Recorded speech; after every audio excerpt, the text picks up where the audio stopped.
Hi friends, real quick with this video before we get into this, I just want to make sure that I preface that my opinions are my own.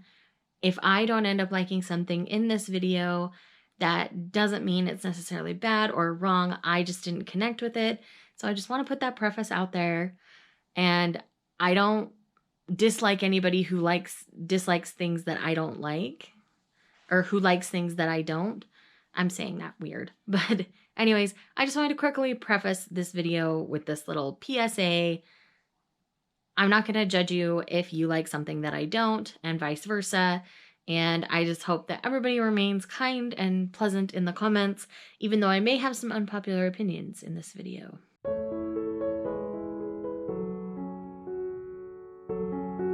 Hey friends, Shayla here. So I thought I would take some things that were on my manga TBR and kind of compile them all into one video.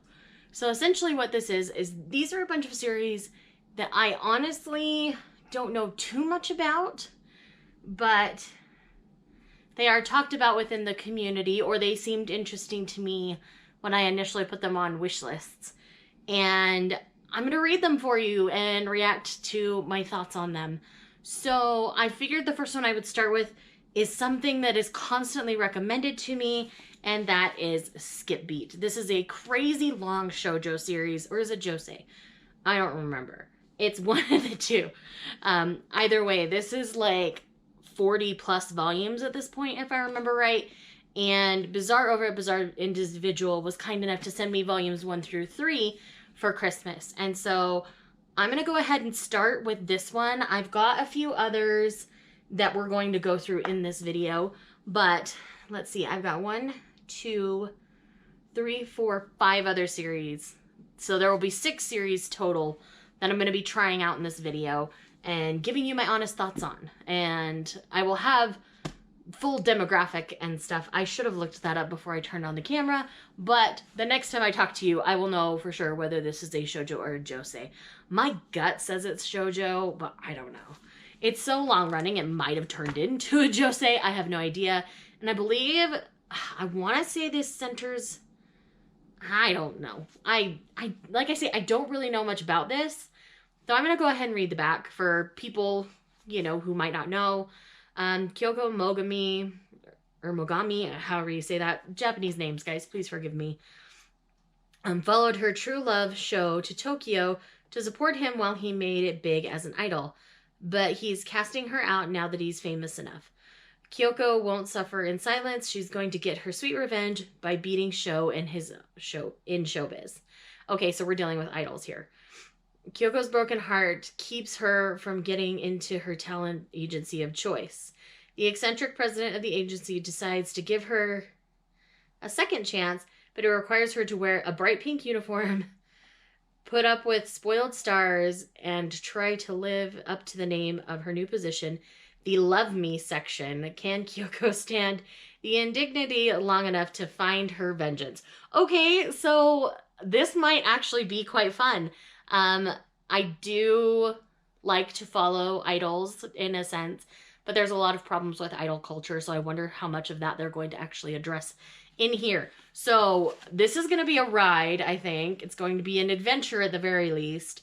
So I'm really interested to see what's going to happen in these first 3 volumes of Skip Beat. I think what I'm going to do is I'm going to go draw myself a bath. As we all know, we're in quarantine territory.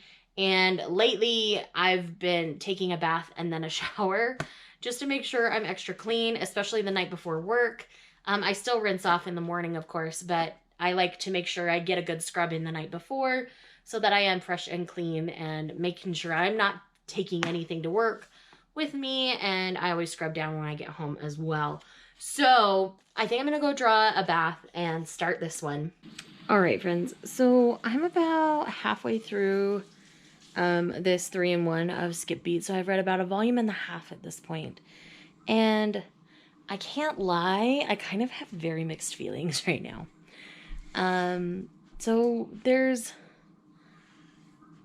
in the beginning of this manga, we've already had this guy who's been manipulating her because he basically has always thought of her as a maid, but he knew she had feelings for him, basically manipulated her into uprooting herself and moving with him so he could become an idol. But, like, she took care of the house and paid for everything and worked 2 jobs even though she hadn't finished school, just all for this guy. And she finds out how he really feels, and she's now set on getting revenge on him.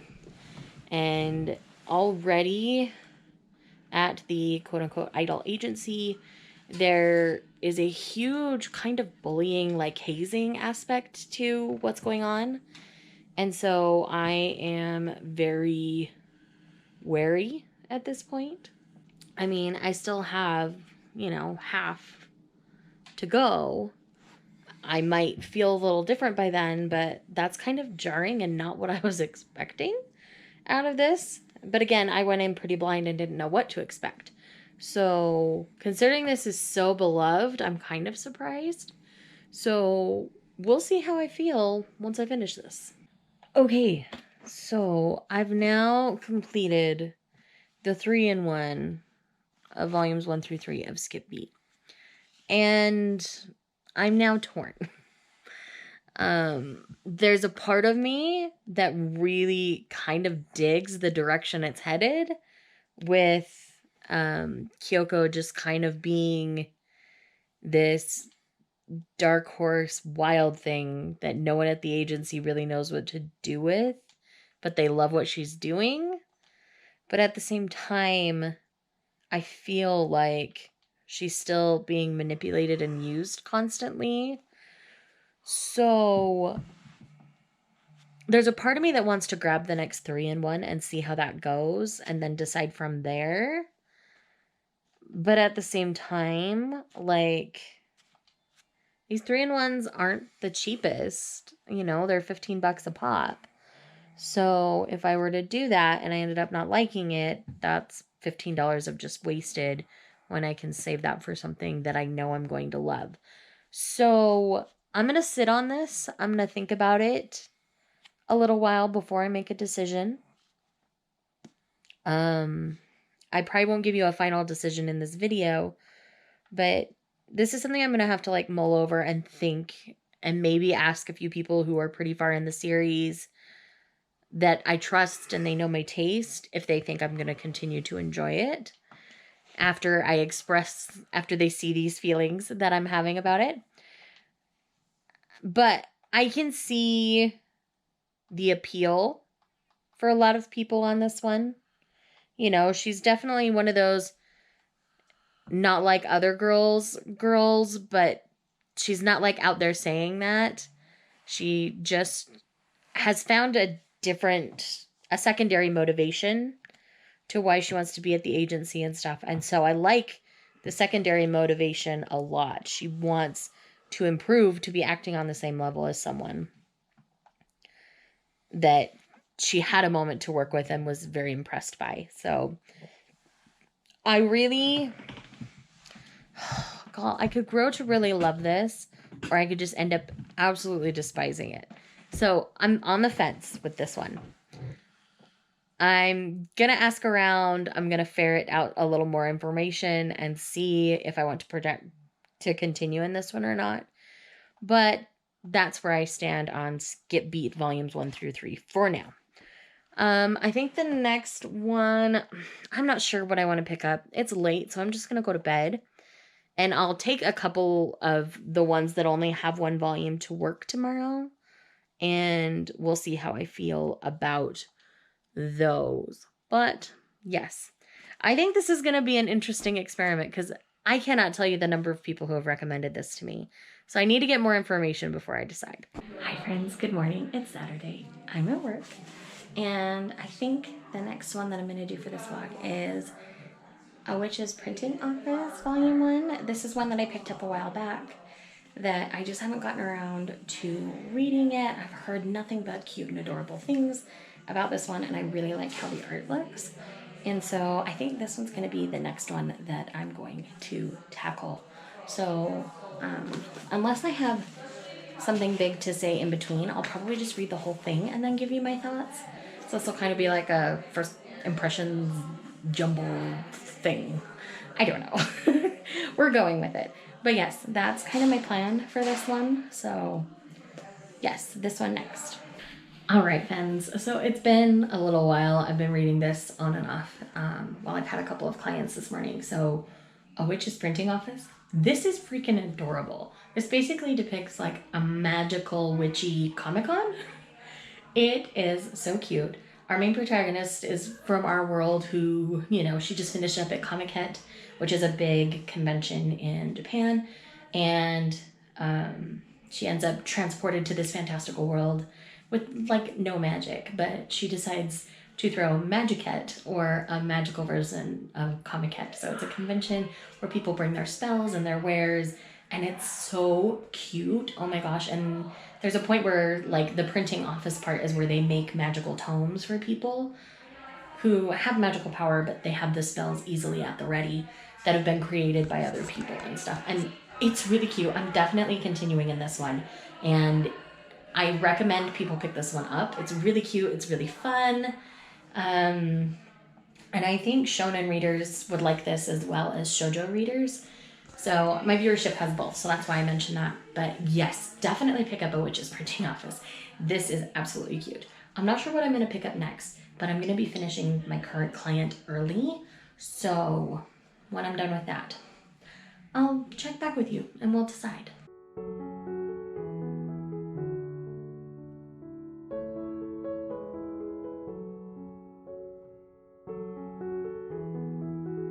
All right, so I'm just chilling in my car, and I just finished He's My Only Vampire Volume 1, and with this one, it feels a little like Millennium Snow by Bisco Hattori, if you're familiar with that. So essentially, we have this childhood friend who is now a vampire, or always was a vampire. I'm not 100% sure.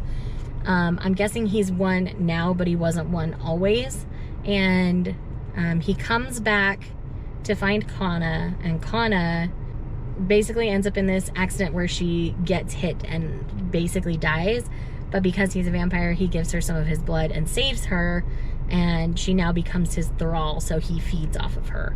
And there was another boy from school who was very interested in her, and he's involved. It's very much a love triangle situation. He is very strong and has some other things that pop up towards the end of this volume that make it feel a little more like Millennium Snow, so that's why I give that comparison. But the art, as always with Aya Shoto, is stunning. Aya Shoto tends to have a certain look to characters. Art feels a lot more like The Demon Prince of Momochi House, which is another of Aya Shoto's series. So all in all, I like this. I do plan on continuing. I don't think it's that long. So and it's another yen press, so these get pricey even though they're pretty small. So I think the next time yen press does a sale, I'm gonna get more of this one. And then there's like Monthly Girls Nozaki-kun and stuff that I think I'll stock up on those the next time yen press does a sale, either at Barnes & Noble or if I find out somebody's doing a yen press sale. So if you hear about a yen press sale, tell me, because there's some series that I definitely want to continue on in. So I'm now gonna go run a quick errand, and then the next thing that we're gonna jump into is, I have the first 2 volumes of this one, and that is The 7 Princes of the 1,000-Year Labyrinth. This one was a gift from my girl Mel over at Mel to the Any. She got this off my Amazon wishlist, and she's a gem. I love her. She hasn't been reading much manga lately, but she does read manga on occasion. So this is a series that feels kind of like a battle shonen a little bit. It might be a battle shonen, I'm not 100% sure. But this is one that I've been interested in for quite a while. And so I'm really excited to dive into this. But I'm going to go run that errand. And then I'm going to head home because I'm done for the day. And then we're on to this. All right, friends, so it's been a while. I got sucked down the Animal Crossing's New Horizons hole for a little bit, but I got back to finally reading The 7 Princes of the 1,000-Year Labyrinth. Now, in this one, we're kind of dealing with an and then there were none kind of mystery in a, you know, kingdom kind of setting. And so it's really interesting so far. There has already been, I believe, 2 murders of the 8 people on this journey. So we're down to 6 now. It's really intriguing to me. Like, I can't get enough of this so far. I find it very interesting. It's going to really, it's definitely a game of cat and mouse, and that whole and then there were none 10, like, then there were none mystery by Agatha Christie, if you're not familiar with the book. But this is really good. I am really grateful that Mel picked this one up for me, because it is surprising me very much so. So I'm going to dive into volume 2 and let you know if my thoughts change. But right now I'm on board. This is really fun. And the art style is really good. This is a kind of tone that, if you like the case study of Vanitas, which is a steampunk vampire series, I think you would like this one. It's surprising me. This is very different from a lot of the manga that I read, and maybe that's why I'm enjoying it so much.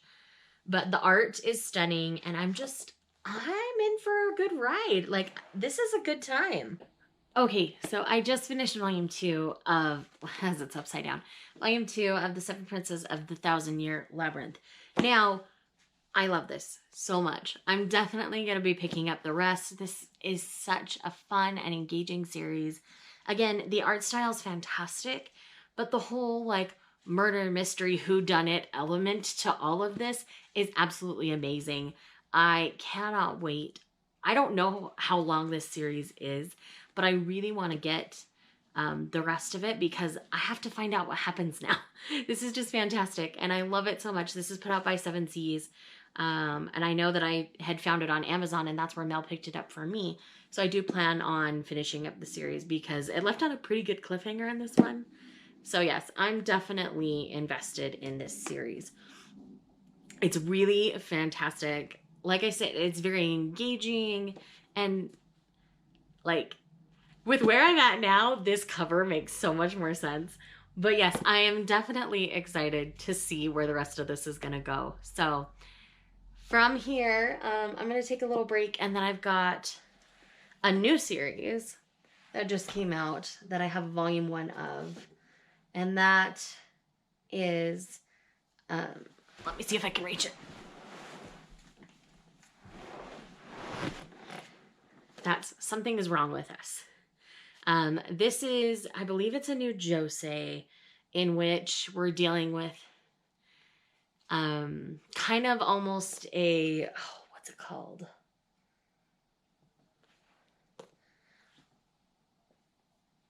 Basically, this girl feels betrayed by this guy because she is a firm believer that he murdered her parents. And so she's now married to him and plans on getting her revenge in that regard. So I'm really interested to see how this is going to play out, how dark it's going to get. And so I have a lot of thoughts. And part of me thinks that, like, he blames her for something too. So I don't know. I'm really interested. I mean, the big bold type on the back says married to the enemy.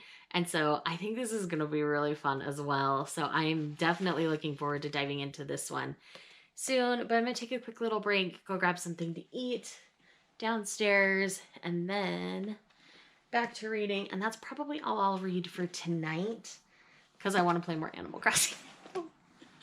I know, guys, it's a mood, it's a moment. And if you want a video about me talking about my thoughts on Animal Crossing, I'm happy to do that for you. But yeah, I've got this, and then I've got 2 series I want to try out tomorrow, and I can do those pretty early in the day, so you guys will hopefully still see this on Sunday. So yes, we'll do this when I get back upstairs, and then tomorrow we're going to do Nana. I have the first 4 volumes of that one, so I'm going to try out those 4 volumes, see how I feel about Nana.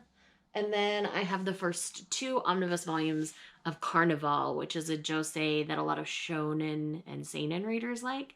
So I wanted to try it out because they are continuing to publish it now. I believe Omnibus 10 comes out in April. So, like, they're back on top of the publish of that one. So I don't know if they're just rushing it through and finishing it because the series is finished in Japan. I don't know the deal, but I know that they are printing the omnibus versions again. They were on a long hiatus, but I know that they're coming out in the US again pretty quickly, it seems. So I'm really interested to see if that's going to be a series that I get along with. It's one that I've kind of hemmed and hawed about for a while. So I think it's going to be an adventure. So we'll have those two tomorrow. But the next time I talk to you, I will be talking to you about Something's Wrong with Us.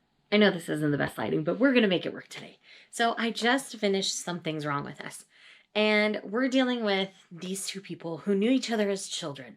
And he really enjoyed his time going to the servants' quarters where her mother worked at their confectionery shop. And things were going really well and doing better for the company. And something happened. Her mother was blamed. And she finds out 15 years later that it wasn't her mother.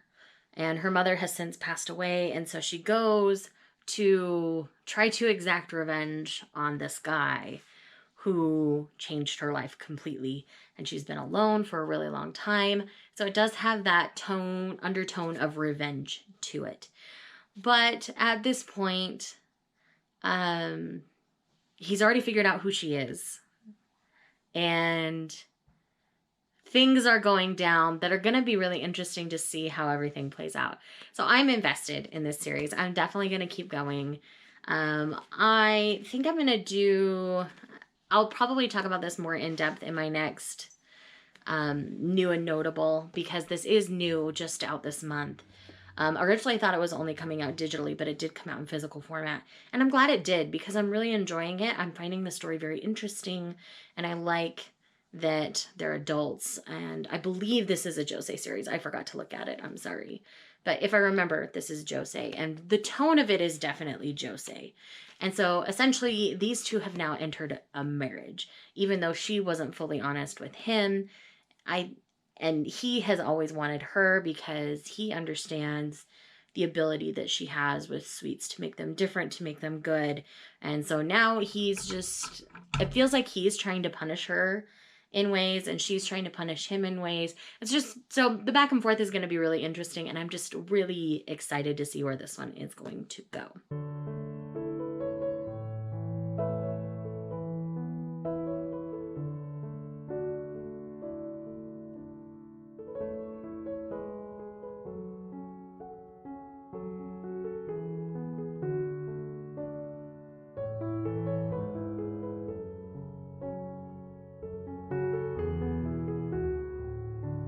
All right, so I've now read the first half of this first Omnibus of Carnival, and there is a lot of mystery and intrigue in this one.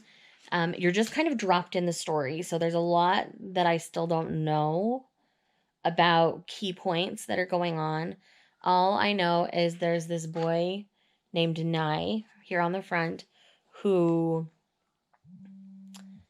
is desperately seeking out Karuku, who basically helped him out for a really long time, left behind this piece of tech because he seemed to have gotten injured, and now he's on the hunt for Karuku, and he ends up kind of stumbling into trouble and gaining friends along the way. But it's pretty action-packed. I'm really enjoying this.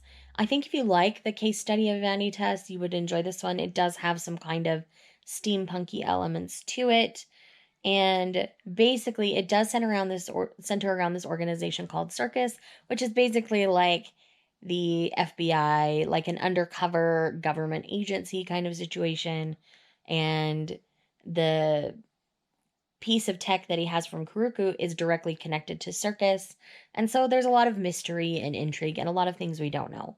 But I am really enjoying it. I am going to finish this up, and then I'll give you my full thoughts on the 2 volumes, because this is an omnibus, so there's 2 volumes in it. So I'll give you my full thoughts once I finish this. But right now, I'm pretty invested. It would have to do something pretty stupid at this point to get me to stop, so that's kind of where we're at with this one. All right, so I've now finished Carnival Volume 1, and this is definitely on the darker side So I do think shonen and seinen readers would genuinely enjoy it. It's action-packed. It's definitely got murder mystery elements to it. There's a lot going on. There's scientific experiments, political intrigue, and like secret agencies trying to create like hybrid perfect beings and stuff. Like it's got a lot going on in it, and it's a lot to unpack, especially without spoilers. So I definitely recommend picking up this series. I don't think I'm going to read the second omnibus right now. It's a bit dark, and so this is one that I need to do in smaller bits. So I'm not going to read the second omnibus in this vlog, but I will be reading it soon. So, because this is essentially 2 volumes worth, and so the next omnibus I will read soon, and then I will, unless something really bad happens in that one, I will be continuing on with the series. But yes, I think this one at the very least is worth a try for people right now.